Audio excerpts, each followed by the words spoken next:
Now let's discuss about day number second. Day number second topic है आपका agriculture sector से related कि on the eve of independence हम लोगों की जो कंडीशन थी एग्रीकल्चर सेक्टर की वो किस तरीके की थी। तो आज हमें डिस्कस करना है agriculture sector on the eve of independence. Agriculture sector on the eve of independence यानी कि उस टाइम पर जब ब्रिटिशर्स हमारी कंट्री में थे उस टाइम पर और इंडिपेंडेंस के टाइम पर हम लोगों की जो एग्रीकल्चर की कंडीशन थी वो किस तरीके की थी, इस चीज के बारे में हम लोगों को डिस्कस करना है। इस टॉपिक को समझने के लिए मैं आपके पास 4 पॉइंट्स यहाँ पर लेकर के आया हूँ। फर्स्ट है land tenure system, second point है commercialisation of agriculture, third point है आप लोगों के पास low level of production and productivity and fourth है हाई डिग्री ऑफ अनसर्टेनिटी। इन 4 पॉइंट से हम लोगों को ये वाला टॉपिक कवर करना है और टॉपिक है agriculture sector on the eve of independence. Now let's discuss about first point land tenure system. काफी ज्यादा इंपॉर्टेंट है, 1 मार्क्स से में आपसे एग्जाम में पूछा जा सकता है कि लैंड टेन्योर सिस्टम क्या होता है और एग्रीकल्चर सेक्टर से हो सकता है 3 मार्क्स का क्वेश्चन यहाँ पर आ जाए जिसमें से आपको ब्रीफली डिस्कस करने के लिए कहे जाए, तो आपको यहाँ पर 3 पॉइंट एक्सप्लेन करने होंगे। फर्स्ट पॉइंट हम लोग डिस्कस करते हैं land tenure system. Listen to carefully, what is in my land tenure system. Land tenure system का मीनिंग है कि जब ब्रिटिशर्स हमारी कंट्री में थे तो ब्रिटिशर्स ने हमारी कंट्री में लैंड टेन्योर सिस्टम बनाया जिसमें यहाँ पर जितने भी लैंड लॉर्ड्स थे उन लैंड लॉर्ड्स जो अपनी जो जमीन के मालिक थे, जो लैंड के लॉर्ड्स थे, उनसे जो ओनरशिप थी वो ओनरशिप जमींदार को ट्रांसफर कर दी गई थी। जो ओनरशिप थी लैंडलॉर्ड की वो जमींदार को ट्रांसफर कर दी गई थी। अब जमींदार जो था वो क्या वर्क करता था, जमींदार ऐसे पर्सन होते थे जो लैंडलॉर्ड्स हैं उनकी लैंड पर जितनी भी क्रॉप का प्रोडक्शन होता था उस क्रॉप के प्रोडक्शन का कुछ पार्ट को उनसे एज ए टैक्स वसूल करते थे और उस पार्ट को ब्रिटिश गवर्नमेंट को डिपॉजिट कराया करते थे। इसे कहा जाता है जमींदारी सिस्टम। यानी कि ब्रिटिशर्स ने अलग अलग एरिया के अकॉर्डिंग अलग अलग प्लेस पर अलग अलग तरीके से जमींदार अपॉइंट किए हुए थे। उन जमींदारों का वर्क ये होता था कि जितने भी फार्मर्स अपनी लैंड पर जिस क्रॉप का प्रोडक्शन करते थे उस क्रॉप के प्रोडक्शन का एक fixed percentage as a tax वो उनसे वसूल करते थे और अपनी ब्रिटिश गवर्नमेंट या ईस्ट इंडिया कंपनी को डिपॉजिट कराया करते थे। It is known as land tenure system. यानी कि यहाँ पर लैंड लॉर्ड थे उनसे जो ओनरशिप थी वो कहां पर ट्रांसफर की जाती थी, जमींदार को ट्रांसफर कर दी जाती थी। डिस्कस करते हैं land tenure system. Under this system ownership right of land was transferred from farmers to zamindar. इस सिस्टम के अकॉर्डिंग जमींदार जो थे वो लैंडलॉर्ड से जो राइट ओनरशिप थी वो जमींदार को ट्रांसफर कर दी जाती थी। अब जमींदार का वर्क क्या होता था कि वो लैंडलॉर्ड से कुछ जो प्रोडक्शन हुआ है उसका कुछ पार्ट एज ए टैक्स वसूल करेंगे और ब्रिटिश गवर्नमेंट को डिपॉजिट कराएंगे। फॉर एग्जाम्पल जमींदार was the nominal head of the land who collects the revenue from farmer, जो फार्मर से रेवेन्यू कलेक्ट क्या करते थे। अब देखो कुछ हद तक ये बात सही भी होती है कि हम जो अपनी इनकम होती है उसका कुछ एक फिक्स्ड परसेंटेज गवर्नमेंट को डिपॉजिट कराया करते थे और काफी हद तक एक बात सही भी होती थी कि हमें अपनी इनकम का कुछ part as a tax government को डिपॉजिट कराना होता है। लेकिन बदले में हम गवर्नमेंट से अपेक्षा रखते हैं कि जो पार्ट हमने गवर्नमेंट को डिपॉजिट कराया है उस पार्ट में से गवर्नमेंट हम लोगों को कुछ फैसिलिटी प्रोवाइड कराएगी। फैसिलिटी प्रोवाइड कराने का मीनिंग है कि गवर्नमेंट हम लोगों के लिए इंफ्रास्ट्रक्चर बनाएगी, हॉस्पिटल की फैसिलिटी प्रोवाइड करेगी, गवर्नमेंट हॉस्पिटल्स, गवर्नमेंट स्कूल्स की फैसिलिटी प्रोवाइड करेगी, रेलवे की फैसिलिटी प्रोवाइड करेगी, रोड की फैसिलिटी प्रोवाइड करेगी। लेकिन प्रॉब्लम ये थी उस टाइम पर कि ब्रिटिश के टाइम पर ऐसा कुछ नहीं हुआ करता था। वो लोग केवल हमसे एज ए टैक्स क्रॉप का कुछ प्रोडक्शन अपने पास रखते थे लेकिन उसके बदले में वो हम लोगों को किसी भी तरीके की कोई फैसिलिटी प्रोवाइड नहीं किया करते थे, जिसे कहा जाता है लैंड टेन्योर सिस्टम। अब आपने एक लगान मूवी देखी होगी, वो लगान मूवी इसी के बिहार पर बनी थी कि उस लगान मूवी में जो ब्रिटिशर्स थे वो ब्रिटिशर्स फार्मर्स पर क्या क्या करते थे, टैक्स लगाया करते थे। उस टैक्स को लगान कहा जाता है और वो लगान उनसे वसूल किया करते थे, जिसके लिए उन दोनों कंट्रीज के बीच में ब्रिटिशर और हमारे इंडिया के बीच में क्रिकेट मैच होता है और क्रिकेट मैच इसी कंडीशन पर होता है कि अगर क्रिकेट मैच इंडिया जीतता है तो जितना भी लगान वो लोग लगाते थे वो सारा सारा लगान माफ कर दिया जाएगा। इसे कहा जाता है लगान। Now let's discuss point number second, commercialisation of agriculture. Commercialisation का मीनिंग है कि पहले जो हमारे फार्मर्स थे उन्होंने एग्रीकल्चर को कोई बिजनेस नहीं बनाया हुआ था, वो केवल सेल्फ कंजप्शन की कमोडिटी का प्रोडक्शन किया करते थे और अपने आसपास जितने भी लोग रहते थे उनके लिए कमोडिटीज का प्रोडक्शन करते थे, क्रॉप का प्रोडक्शन करते थे। उन्होंने यानी कि यहाँ पर एग्रीकल्चर को कोई बिजनेस नहीं बनाया हुआ था। लेकिन ब्रिटिशर्स ने क्या करा कि हमारी कंट्री में जो एग्रीकल्चर सेक्टर था उस एग्रीकल्चर सेक्टर का कमर्शियलाइजेशन कर दिया। कमर्शियलाइजेशन का मीनिंग होता है कि आप अपनी क्रॉप का प्रोडक्शन सेल्फ कंजप्शन के लिए न करके उस क्रॉप को सेल करो और सेल करके आपको क्या करना है, इनकम जनरेट करना है। मतलब फार्मर्स को सेल्फ कंजप्शन से कहां पर शिफ्ट करना है, कैश क्रॉप पर शिफ्ट करना है, ऐसी क्रॉप का प्रोडक्शन करना है जिससे जल्दी प्रोडक्शन हो और साथ ही साथ वो कैश में कन्वर्ट हो जाए और उससे सेल करके इनकम कमाई जाए। इसे कहा जाता है commercialisation of agriculture. Now farmers were forced to shift to commercial crop, मतलब यहाँ पर ब्रिटिशर्स ने फार्मर को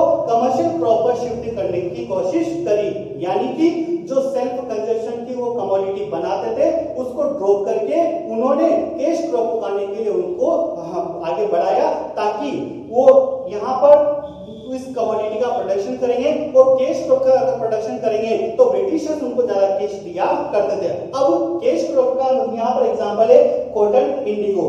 इंडिगो एक ऐसी क्रॉप होती है जिसका अगर प्रोडक्शन एक टाइम हो जाए लैंड में तो इसका मतलब है कि उस लैंड पर किसी दूसरी कमोडिटी का प्रोडक्शन करना पॉसिबल नहीं होता और उस टाइम लोगों की मजबूरी थी क्योंकि वो उनको इनकम दिया करते थे और इसी इनकम के बिहा पर हमारे जो फार्मर्स थे वो कैश क्रॉप का प्रोडक्शन करने के लिए मजबूर हो गए थे। अब यहाँ पर इंडिगो का प्रोडक्शन क्यों करवाया है ने, क्योंकि यहाँ पर सबसे बड़ी प्रॉब्लम ये थी कि वहां पर ब्रिटिशर्स की जो टेक्सटाइल इंडस्ट्री थी वो टेक्सटाइल इंडस्ट्री एक तरीके से खत्म होती जा रही थी। उनके पास अपनी टेक्सटाइल इंडस्ट्री को चलाने के लिए रॉ मटेरियल अवेलेबल नहीं था, इसलिए उन्होंने हमारे किसानों को, हमारे फार्मर्स को इंडिगो का कैश क्रॉप का प्रोडक्शन करने के लिए बोला और यहाँ पर कैश क्रॉप का प्रोडक्शन करवाया ताकि जितना भी यहाँ से रॉ मटेरियल बनेगा वो उसको अपनी कंट्री में शिफ्ट करेंगे और अपनी कंट्री में शिफ्ट करके उसको फाइनल गुड्स में कन्वर्ट करके वापस हमारे इंडिया के मार्केट में आकर के सेल करेंगे।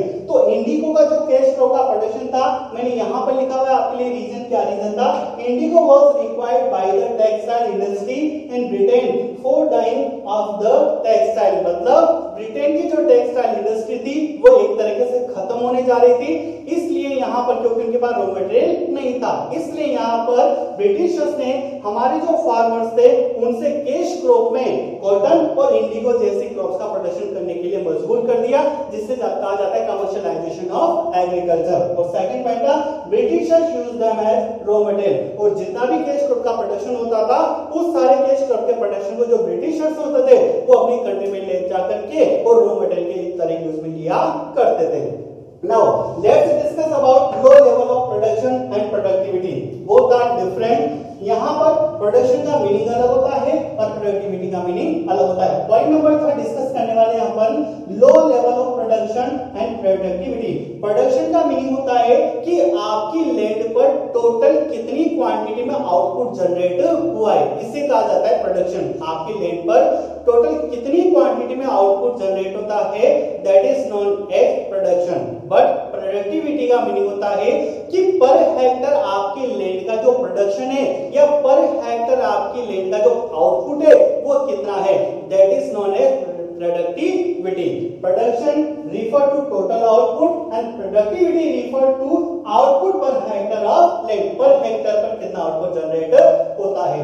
अब बात करते हैं लो level of production and productivity. हम लोगों की जो सबसे बड़ी प्रॉब्लम थी वो ये थी कि हम लोगों की कंट्री का जो प्रोडक्शन था क्रॉप का वो काफी ज्यादा लो था और साथ ही साथ जो प्रोडक्टिविटी थी वो भी काफी ज्यादा कम थी। उसके पीछे कई सारे रीजंस भी ऐसा था कि हम लोगों के पास लैक ऑफ टेक्नोलॉजी, मतलब क्रॉप का प्रोडक्शन करने के लिए हम लोगों के पास ज्यादा टेक्नोलॉजी अवेलेबल नहीं थी। यहाँ के जो फार्मर्स होते थे वो हाथों से काम किया करते थे, इसलिए क्रॉप का जो जो प्रोडक्शन होता था वो काफी कम हो पाता था, क्योंकि आप सबको पता है दोस्तों कि मशीनरी के वर्क करने में और एक लेबर के वर्क करने में दिन रात का डिफरेंस होता है। मशीनरी काफी कम टाइम पर और काफी ज्यादा क्वांटिटी में और काफी अच्छी क्वालिटी में किसी भी क्रॉप का प्रोडक्शन कर सकती है, जबकि अगर वही काम अगर हाथों से किया जाए तो काफी ज्यादा टाइम में और काफी कम क्वांटिटी में और काफी कम क्वालिटी में क्रॉप का प्रोडक्शन होगा। तो उस टाइम हम लोगों की जो प्रोडक्शन था और जो प्रोडक्टिविटी थी वो काफी कम थी। क्यों? क्योंकि हमारे पास टेक्नोलॉजी अवेलेबल नहीं थी।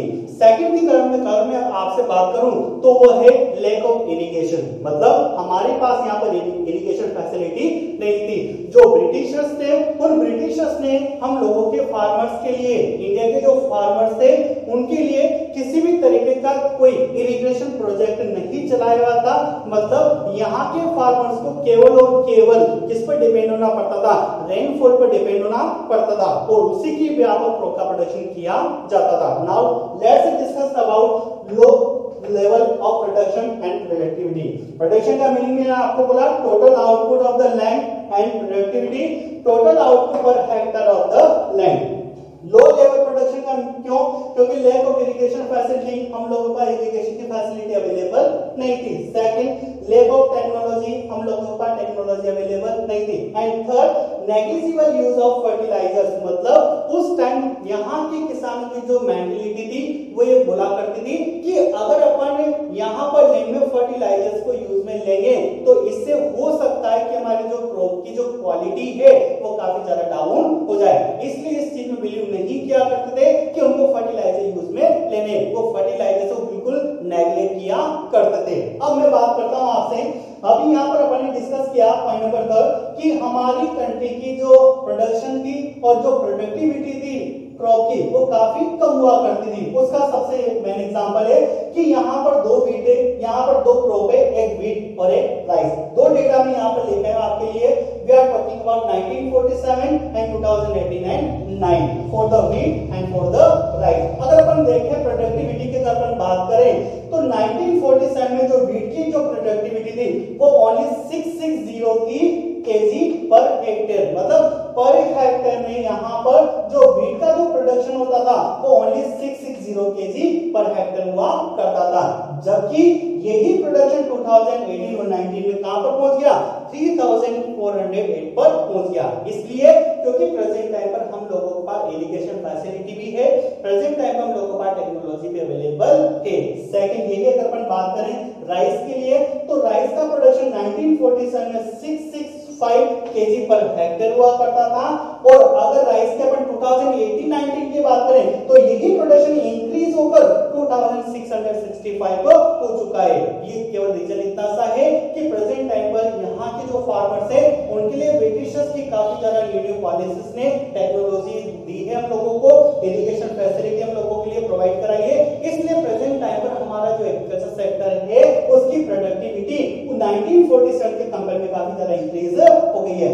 प्रोडक्टिविटी से अगर अपन शिफ्ट होकर प्रोडक्शन की बात करें तो वीट का प्रोडक्शन 1947 में 64 इन लाख टन एंड 2018 में यही वीट का प्रोडक्शन इंक्रीज होकर 991 इन लाख टन में कन्वर्ट हो चुका है। सेम यही डेटा आपको राइस के लिए भी पढ़ना है कि 1947 में जो राइस का प्रोडक्शन था वो ओनली 220 इन लाख पर टन था, जो इंक्रीज होकर 2018 और 19 में 1156 हो चुका है। कहने का मतलब इतना सा है कि जब ब्रिटिशर्स यहाँ पर थे उस टाइम हमारी जो एग्रीकल्चर सेक्टर था उस एग्रीकल्चर सेक्टर को इस वाले पॉइंट से गुजरना पड़ता था जिसे कहा जाता है लो level of productivity and production. क्योंकि हम लोगों का सबसे बड़ा फैक्टर ये था कि हमारे पास इरिगेशन फैसिलिटी, हमारे पास टेक्नोलॉजी अवेलेबल नहीं थी और यहाँ के जो फार्मर्स थे वो फर्टिलाइजर्स को नेग्लिजिबल किया करते थे। Now let's discuss about last point, high degree of uncertainty. High degree of uncertainty का मीनिंग है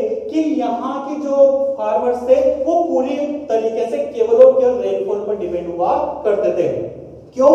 क्योंकि हमारे पास सेम वही पॉइंट, क्योंकि हमारे पास लैक ऑफ इरिगेशन था, हमारे पास कोई इरिगेशन फैसिलिटी अवेलेबल नहीं थी। केवल यहाँ के फार्मर्स को, हमारी कंट्री के जो फार्मर्स थे वो केवल रेनफॉल पर डिपेंड हुआ करते थे। कहने का मीनिंग ये है कि अगर रेनफॉल अच्छी हुई तो आपकी क्रॉप का प्रोडक्शन अच्छा होगा और अगर रेनफॉल अच्छी नहीं हुई तो आपका प्रोडक्शन जो क्रॉप का का प्रोडक्शन है वो भी अच्छा नहीं होगा। कहने का मतलब कि अगर रेन अच्छी हुई तो जितने भी फार्मर्स थे वो राजा, और अगर रेन अच्छी नहीं हुई तो जितने भी फार्मर्स थे वो सब क्या हो गए, रंग। तो let's discuss about last point, high degree of uncertainty.